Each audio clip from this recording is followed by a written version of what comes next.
Then the last issue that I wanted to talk about with regard to the external comps was the geo pay, location pay. So when doing this comparable analysis, the employer would essentially have you spread geo pay across the entire bargaining unit. I'm talking right now just about COs because it's a little easier to just focus in on that group, and it's the largest group. The employer gave a 2.5% credit across the entire group. All COs got a 2.5% credit because half of them get a 5% increase. So mathematically, it makes a certain amount of sense. But that was then used to increase the minimum, medium, and maximum salary data, which artificially decreased the gap between Washington and the comparables. And this is true with not just COs, it's everybody who gets geo pay. But it doesn't really work because it's not really true. A lot of people get a lot less than that. When doing comparable analysis, you don't include premium pay over which employees don't have any control, which is unlike, for example, firearms certification or an advanced degree. Employees don't really have a choice about where they work. This was also pointed out by the Tedesco law firm. If you were to do it, you'd have to compare, again, apples to apples, which the state didn't do. And Neil Correa pointed out in Exhibit 48 that just looking at Oregon alone, which he was a little more familiar with, the state had ignored important elements of compensation, some of which all the employees receive, like the PERS buyback, not factored at all by the state. And some, like various kinds of certification pay, only some employees receive. Now, it's too late now to supplement the record, but we've recently discovered that more than half of the correction officers in Oregon actually get a certification pay. So it's an important element to compare apples to apples. But the state would have you consider premium pay that Washington state employees get, while ignoring premium pay that other jurisdictions get, which again artificially decreases the gap. Now, the end result of what we would characterize as the employer's data manipulation here is that in the 2010 total compensation survey, which is Union Exhibits 30 through 32,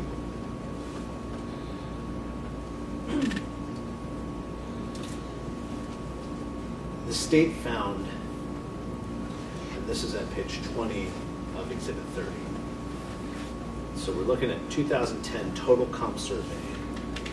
CO2s there were 7 ranges behind. 7 ranges is 17.5%. They were 17.5% behind the average of the comps. Now, at that time, the DOC classifications, like the CO2, for example, they were included in that survey. And they were, by the way, doing still that mid to top, or top to mid analysis.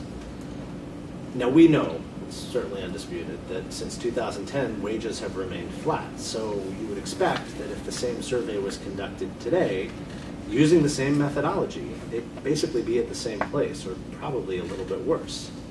And yet, today, the state would have you believe that somehow in the last 4 years, with no wage increases, COs have magically recovered over 12% of that deficiency, and now somehow they're only 5% behind.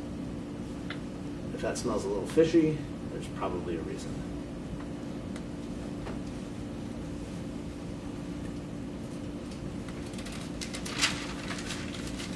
So I want to talk a little bit about recruitment and retention. Definitely an important factor in interest arbitration, and one of the factors listed in the MOU. One of your tasks as an arbitrator here is to consider the public interest. There's lots of arbitral authority on public interest element of an interest arbitration. And we submit that it is definitely in the public interest to have a highly trained, retained corrections worker force. There is compelling evidence in the record of turnover, especially at the bottom of the seniority list. You may recall hearing some testimony from Shannon Reeder, who talked about his first day on the job. He was fresh out of Corps, and he comes into close custody with only one other officer, who is another guy from his Corps class, fresh out of Corps also.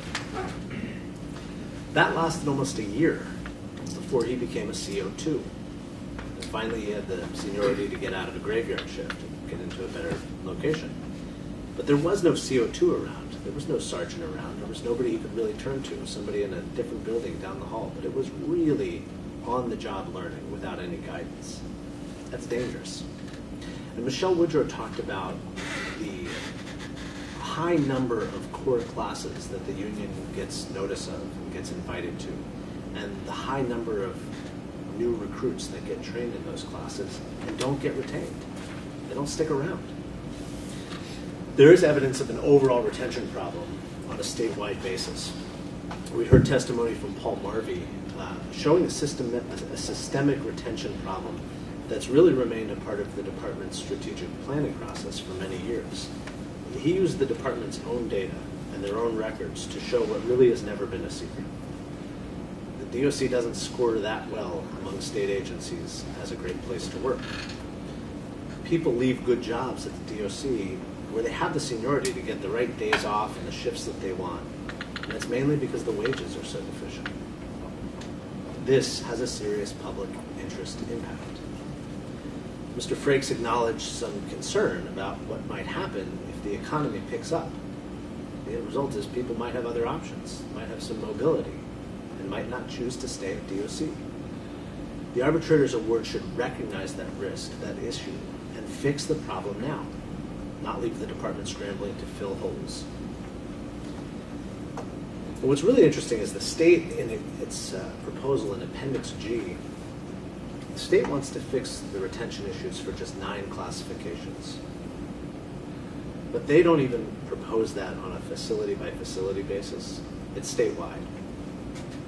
It's a recognition that the retention issue is not a location issue. It's statewide. And the problem is so much bigger than just a few isolated classifications.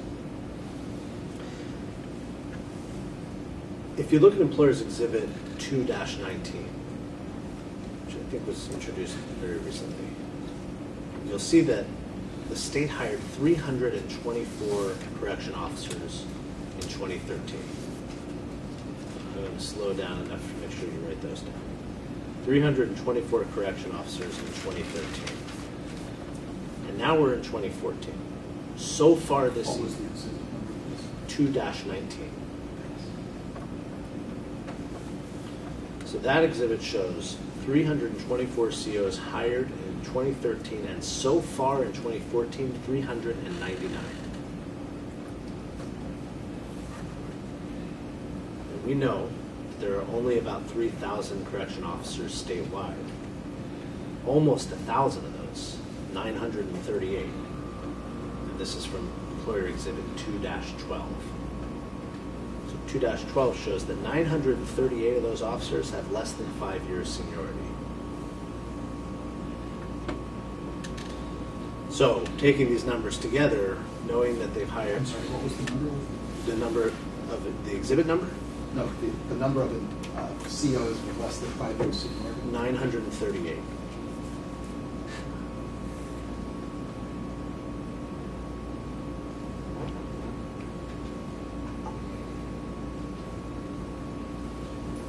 Now that just shows that 5-year spread. So we don't know how many of them are brand new and how many of them have 3 years and how many have 4. But we know based on Employer Exhibit 219 that because they hired 324 officers in 2013 and 399 in 2014 so far, we know that almost 700 of those have less than 2 years. They're really new officers. They're very, very new. They're fresh. They're right out of corps, maybe a few months in on it. We don't know exactly, but we know they're new. That is the kind of churn at the bottom where you heard Shannon Reeder's anecdotal testimony about coming into close custody on day 1, fresh out of corps, you're with someone with no more experience than you have, there's nobody there to help, learning on the job. It's okay to learn on the job, but there's a limit to what's reasonable. It's scary, it's dangerous, it should stop. But we're looking at COs because they're the largest group, but it's definitely not limited to them. Healthcare workers, the trades, food service, they're all facing this problem. And to see this, you can look at Employer Exhibits 2-15 and 2-16. So 215 and 216, they both show high turnover rates in all sorts of classifications. Now, what might be a perfectly reasonable, healthy turnover rate in a law firm or in a warehouse, it's not the same in a corrections environment. The experience of people who understand this job, the safety mentality, the on-the-job experience, it's invaluable, and it could literally be the difference between life and death. It's different than a warehouse where you just have to know how to drive a forklift. I don't want to minimize warehouse work. Now, I want to turn to the spread between supervisors, in particular the corrections officer and sergeant spread. The union maintains that that spread is woefully inadequate. The data is in the record, and it's undisputed. You can see Will Aitchison's testimony regarding Union Exhibit 24. This problem is apparent, and it's very shocking. There is a 10% spread between a corrections officer and a sergeant. There is a 40% spread between a sergeant and a lieutenant. That is a huge difference. Little spread, gigantic spread. And then there's 20% between lieutenant and captain. Will Aitchison testified that the nationwide spread between officers and supervisors tends to run between 18 to 20%. And that's in Union Exhibit 26.